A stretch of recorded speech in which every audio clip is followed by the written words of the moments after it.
They say talent is universal, but opportunity is not. In the high-stakes world of fine dining, the gatekeepers usually demand a pedigree, a degree, and a specific look. But sometimes, the best food doesn't come from a Michelin-starred kitchen with a quiet atmosphere. Sometimes, it comes from a rusted truck on a rainy corner in Atlanta, served by a woman who puts her whole life into every ladle of gravy. This is the story of how one harsh critique from a millionaire led a street cook to the most prestigious culinary halls of Paris, and how she changed the way they tasted the world.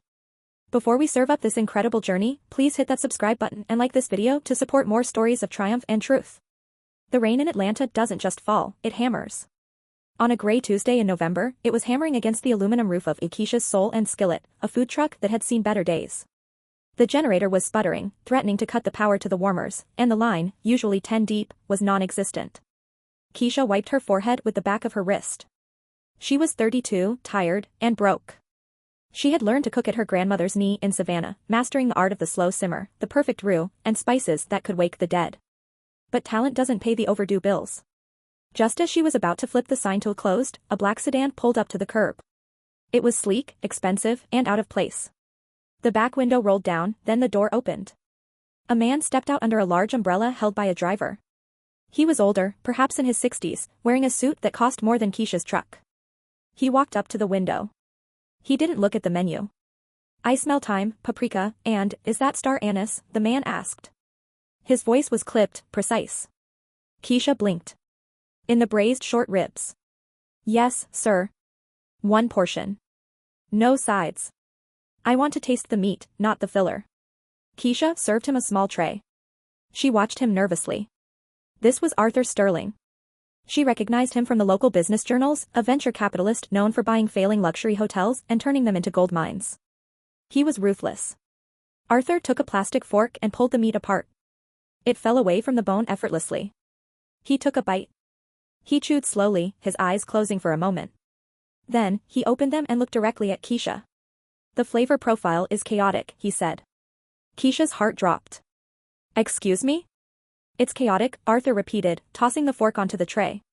"You have brilliance in the seasoning, but your reduction is too loose. You didn't skim the fat properly during the braise, which leaves a greasy mouthfeel. You cook with your heart, which is adorable, but you lack discipline. Your technique is garbage." The insult stung like a slap. "Look, mister," Keisha started, her anger flaring. "I didn't go to some fancy school. I cook what tastes good. And that is why you are in a truck in the rain, and not running a kitchen," Arthur countered coldly. He pulled a business card from his pocket and slid it across the wet counter. "I own the Sterling Hotel Group. We are looking for a head chef for our new flagship restaurant. I've tasted food from a dozen Ivy League chefs this week. They have perfect technique and zero soul. You have all the soul and zero technique." He leaned in. "I am prepared to make a wager. I will pay for you to attend the Le Cordon Bleu in Paris. The accelerated grand diplôme. 9 months. Tuition, housing, and a stipend." Keisha stared at him, the rain drowning out everything but his voice. "Why?" "Because if you can learn to control that fire you have," Arthur pointed to her chest, "you will be the best chef in the world.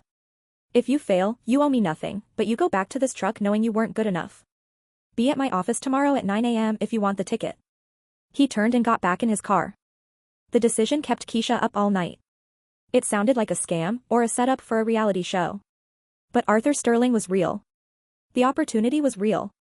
Accepting the offer meant leaving her mother, her neighborhood, and the truck she had scraped every penny to buy. It meant entering a world that had historically looked down on her cuisine. Culinary history is often Eurocentric, the mother sauces are French. The contributions of African and Caribbean cooking are often relegated to a rustic or homestyle, rarely a fine dining. Keisha went to the office. She signed the contract. 3 weeks later, she was on a plane. Paris was a shock to the system. It wasn't the romanticized version from the movies. It was loud, busy, and intimidating. Arthur had set her up in a small apartment in the 15th arrondissement, close to the school. Her first day at the institute was a disaster. The kitchen was a gleaming laboratory of stainless steel. There were 20 students in her cohort. Most were wealthy, young, and had been training since they were teenagers. Keisha was the oldest, and the only black woman in the room. The instructor was Chef Laurent, a man who treated a grain of salt with more respect than he treated his students. "Mise en place." Chef Laurent barked. "Everything in its place. Cooking is order. Chaos is the enemy." The first assignment was a simple consommé, a clear soup made from rich stock.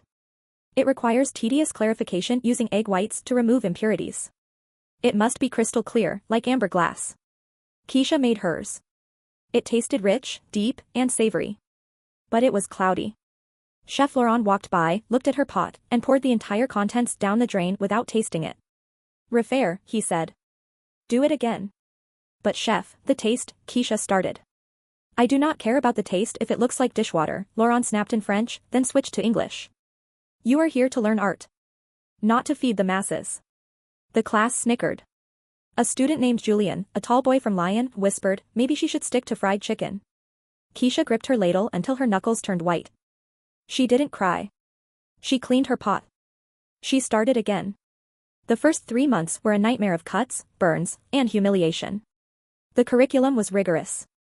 They learned the 5 mother sauces, béchamel, velouté, espagnole, sauce tomate, and hollandaise. They learned knife cuts, brunoise, julienne, chiffonade. Keisha struggled with the rigidity. Her instinct was to improvise. If a sauce was too acidic, she wanted to add a pinch of brown sugar. Chef Laurent demanded she use butter. If the meat needed heat, she reached for cayenne, they handed her white pepper. She felt like she was cooking with one hand tied behind her back. She would video call Arthur once a month for a progress report. "They hate me," she told him one night, staring at a plate of cold cheese in her apartment. "They think I'm a charity case." "Are you?" Arthur asked over the phone. "No." "Then stop cooking like you're trying to please them," Arthur said. "Learn the rules, Keisha. You have to master the rules before you can break them. You are trying to paint a masterpiece, but you refuse to learn how to mix the colors." That clicked. Keisha stopped fighting the process. She became obsessed. She stayed late in the practice kitchens. She bought 50 pounds of onions just to practice her dicing speed until she could do it blindfolded. She read Escoffier's Le Guide culinaire until the spine broke. She began to see the logic in the madness. The French technique wasn't about stifling flavor, it was about extracting it efficiently. The fond, the brown bits at the bottom of the pan, was the same concept as the pot liquor in her greens, it was the essence. By month 6, things began to shift. During a module on poultry, the assignment was coq au vin. Most students followed the recipe exactly. Keisha followed the technique exactly, the marinating, the searing, the braising, but she made a subtle change. Instead of the standard pearl onions and mushrooms, she introduced a hint of smoked paprika and used a reduction that mirrored the depth of the oxtails she used to make back home. Chef Laurent tasted Julien's dish. "Competent," he muttered. He moved to Keisha. He tasted it. He paused. He took another bite. "The acid balance is aggressive," Laurent said. The class held its breath, waiting for the insult. "But, it works. The structure is French. The heart is somewhere else. Très bien." It was the first compliment she had received. Julien looked furious. As the final exam approached, the tension in the kitchen was palpable. The top student would receive a prestigious internship at a 3-Michelin star restaurant, but for Keisha, the stakes were higher. She had to prove to Arthur, and herself, that she belonged. The final exam was the Black Box Challenge. Students would be given a mystery box of ingredients and 4 hours to create a 3-course menu. On the morning of the exam, Keisha arrived at her station to find her knife roll missing. A chef's knives are an extension of their body. They are personal, sharpened to their specific grip. To steal them is a grave sin. Keisha looked around frantically. Julien was at his station, meticulously polishing his bench, a smirk playing on his lips. Panic set in. Using the house knives provided by the school was like cooking with a shovel. They were dull and heavy. Chef Laurent shouted, "Common says. Begin." Keisha opened her box. Ingredients: rabbit, foie gras, sweet potatoes, collard greens, and cognac. She froze. Collard greens? In Paris? It was a curveball ingredient, likely included to stump the European students who wouldn't know how to break down the tough leaves. Keisha looked at the dull house knife in her hand. She looked at the greens. A calm washed over her. This is my yard, she thought. She didn't need a razor-sharp Japanese blade to cook greens. She needed patience. She looked at Julien. He was staring at the collard greens with confusion, trying to chiffonade them raw. He was going to serve them bitter and tough. Keisha went to work. She wasn't going to make French food. And she wasn't going to make soul food. She was going to make Keisha's food. Course 1, foie gras and cornbread. She used the cornmeal from the pantry to make a delicate, airy cornbread financier. She seared the foie gras perfectly, using the French high-heat technique, and placed it atop the cornbread, drizzling it with a gas streak made from the cognac and a hint of peach preserves she found in the pantry. Course 2, Rabbit Roulade with pot liquor juice. She deboned the rabbit, a struggle with the dull knife, but she muscled through. She rolled the meat with herbs. But the star was the greens. She braised them down with bacon fat and onions, pressure cooking them to save time until they were silky. She then strained the liquid, the pot liquor, reduced it with butter and cognac, mounting the sauce, Monter au beurre, turning the humble vegetable water into a glossy, high-end sauce. Course 3, Sweet Potato Soufflé. The most dangerous dessert. If it doesn't rise, you fail. She infused the sweet potato base with cinnamon and nutmeg, beating the egg whites to a stiff peak. As time ticked down, the kitchen was a frenzy. Julien was struggling, his rabbit was dry because he had overcooked it trying to execute a complex pastry crust. 5 minutes. Chef Laurent yelled. Keisha plated her food. It looked like art. It smelled like home. The judging panel consisted of Chef Laurent, 2 guest chefs from Michelin-starred restaurants, and a surprise guest. Arthur Sterling walked into the tasting room. Keisha gasped. He hadn't told her he was coming. He sat at the end of the table, face unreadable. They tasted Julien's food first. The presentation was immaculate, but the greens were chewy. One judge had to spit them out into a napkin. Julien turned red. Then, they came to Keisha. The silence as they ate the foie gras was deafening. Then, the rabbit. One of the French guest chefs, a stern woman named Madame Dubois, looked up. This sauce, what is it? It is a reduction of the braising liquid from the greens, chef, Keisha explained. In the American South, we call it pot liquor. I mounted it with Normandy butter. Madame Dubois dipped her finger in the sauce and licked it. It is extraordinary. It has the earthiness of the soil and the refinement of the palace. Then came the soufflé. It stood tall and proud. Arthur took a bite. He closed his eyes, just as he had done at the food truck a year ago. Well, Mr. Sterling? Chef Laurent asked. You sponsored her. What do you think? Arthur wiped his mouth with a linen napkin. He looked at Keisha. A year ago, I told you your food was chaotic, Arthur said, his voice echoing in the hall. I told you that you lacked discipline.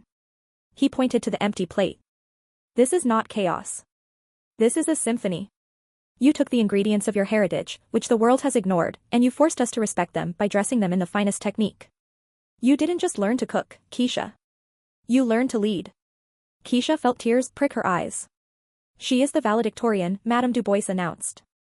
Julien stormed out of the room. Keisha returned to Atlanta, but not to the food truck. With Arthur's backing, she opened Indigo and Ivory. The restaurant was in the heart of the city. The menu was neo-soul, a term Keisha coined. The signature dish? Rabbit roulade with pot liquor juice. The restaurant was booked out for 3 months in advance. Critics from New York and London flew in to taste the food prepared by the woman who trained in Paris to save the soul of Atlanta. One rainy Tuesday, a year after opening, Keisha was in the pass, calling out orders to her brigade. Fire 2 rabbit, 1 short rib, she yelled. Oui, chef, her staff responded in unison. She looked out into the dining room. Arthur was sitting at table 1. He raised a glass of wine to her. Keisha looked down at her hands. They were scarred, burned, and calloused. But they were steady. She touched the embroidery on her white chef coat. It read, Keisha Williams, Executive Chef. She didn't just secure the bag, she secured the legacy. Keisha proved that you don't have to leave your culture behind to move forward, you just have to sharpen your tools. Arthur Sterling didn't save her, he just gave her the map. She walked the path. If you enjoyed this story of culinary redemption, please smash that like button, it really helps the algorithm share these positive stories. And don't forget to subscribe and turn on notifications so you never miss a true story. What is your dream that people told you was impossible? Let us know in the comments below. See you in the next video.